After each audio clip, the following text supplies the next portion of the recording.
اعوذ باللہ من الشیطان الرجیم، بسم اللہ الرحمن الرحیم۔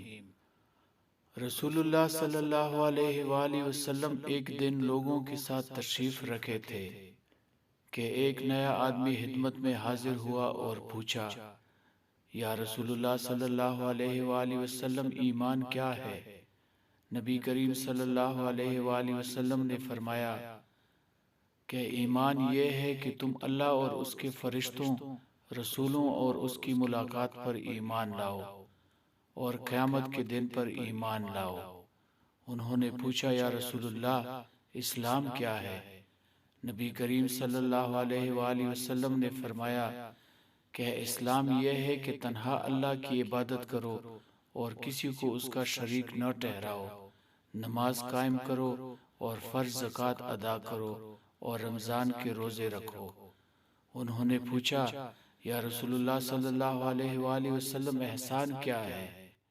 نبی کریم صلی اللہ علیہ وآلہ وسلم نے فرمایا کہ احسان یہ ہے کہ تم اللہ کی اس طرح عبادت کرو گویا کہ تم اسے دیکھ رہے ہو، ورنہ یہ عقیدہ لازماً رکھو کہ اگر تم اسے نہیں دیکھتے تو وہ تمہیں ضرور دیکھ رہا ہے۔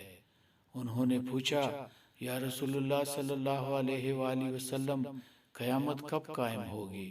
نبی کریم صلی اللہ علیہ وآلہ وسلم نے فرمایا کہ جس سے پوچھا جا رہا ہے خود وہ سائل سے زیادہ اس کے واقع ہونے کے متعلق نہیں جانتا، البتہ میں تمہیں اس کی چند نشانیاں بتاتا ہوں۔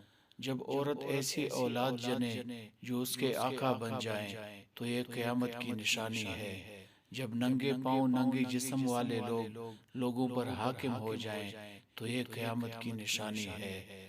قیامت بھی ان 5 چیزوں میں سے ہے جسے اللہ کے سوا اور کوئی نہیں جانتا، بے شک اللہ ہی کے پاس قیامت کا علم ہے، وہی می برساتا ہے اور وہی جانتا ہے کہ ماں کے رحم میں کیا ہے، لڑکا یا لڑکی۔